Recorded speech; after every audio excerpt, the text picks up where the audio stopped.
little too serious, I'll break it up with clips of me jamming in the traffic jam earlier.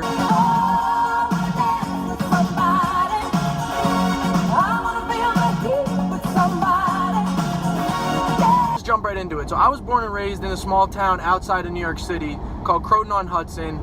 Very liberal town. Went to school in Chapel Hill, North Carolina. I thought I was gonna go down there. I was so excited. I was like, I'm gonna join a frat. I'm gonna party. I'm gonna be the man. People are gonna love me. New Yorker. The man when I walk through. I ain't stunned what you saying when I walk through. I got all these staring when I walk through. Watch me, hey, watch me walk through. Watch me. I got down there. I was like a fish out of water. Excuse me. Pardon me. I just want to get through there to this door over here, if you don't mind. Thank you. I still remember vividly laying on my dorm room bed about 2 months into school. I'm looking out my window at the parking lot on the phone with my dad, and I'm borderline in tears telling him that I want to transfer, that I should go somewhere else, I should come back up north.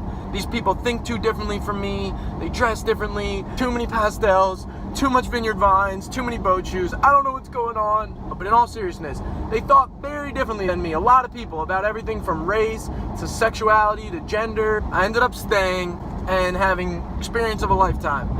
And I want to talk to people right now too, because I think there's just so much hate in our country right now. So many people arguing, calling people ignorant, calling people stupid.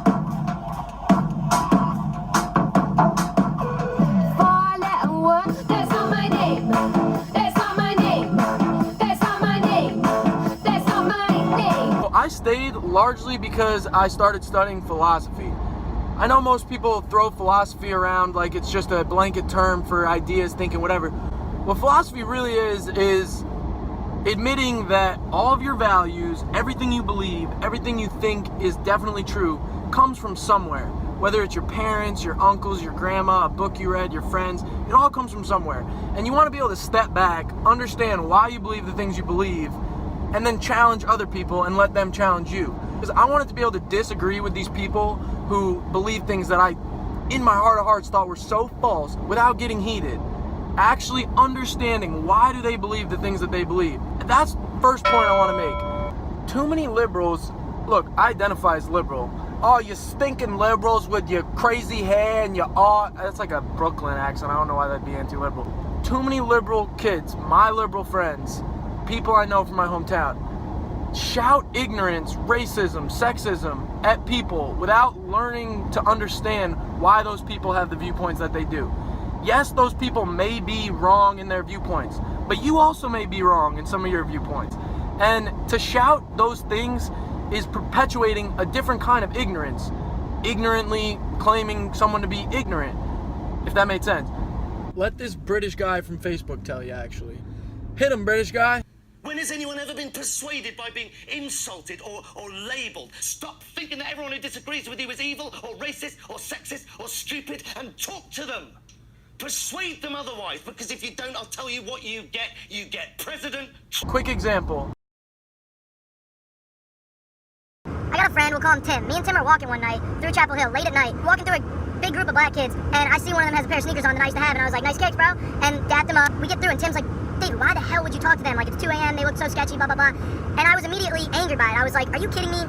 You're racist. That's so racist that you would think because they're black, they're dangerous. Tim was raised in a town that was divided by a highway. On one side of the highway was white people. On the other side of the highway was black people. 95% of the crime, so he says, the dangerous activity, happened on the side of the highway with the black people. Was that probably because it was the impoverished side? Yes. Obviously, that has nothing to do with their skin color. But his parents told him not to go to the black side of town. When you're a kid, when you were raised in a place and you were instilled with feelings and emotions and you had experiences and reactions, you can't blame someone for them being out at night and being a little skeeved out. All my diamonds shine, cause they really diamond. I look like I've been balling. One of my best friends, John, we disagree all the time. Do I respect some of the views that he defends? No. Do I respect him? Yes. Because he was raised in a very similar way to me. And he navigated it all the same. Hearing things from his parents, internalizing them, learning on his own. And sometimes John convinces me that I'm wrong. Sometimes I convince him that he's wrong. But it's a lot easier to convince someone they're wrong when you understand why they think they're right. Throwing insults doesn't work anymore. The only thing that works is bothering, doing something. And all you have to do is engage in the debate. Talk to people who think differently to you and persuade them of your argument. So stop acting so certain, stop calling people stupid, put it on them, ask them, why do you think homosexuality is a choice? Why do you think abortion is so wrong? Where did you learn that? Where did you hear that first? I might not convince you that I'm right, but I might convince you that you don't really know why you're right.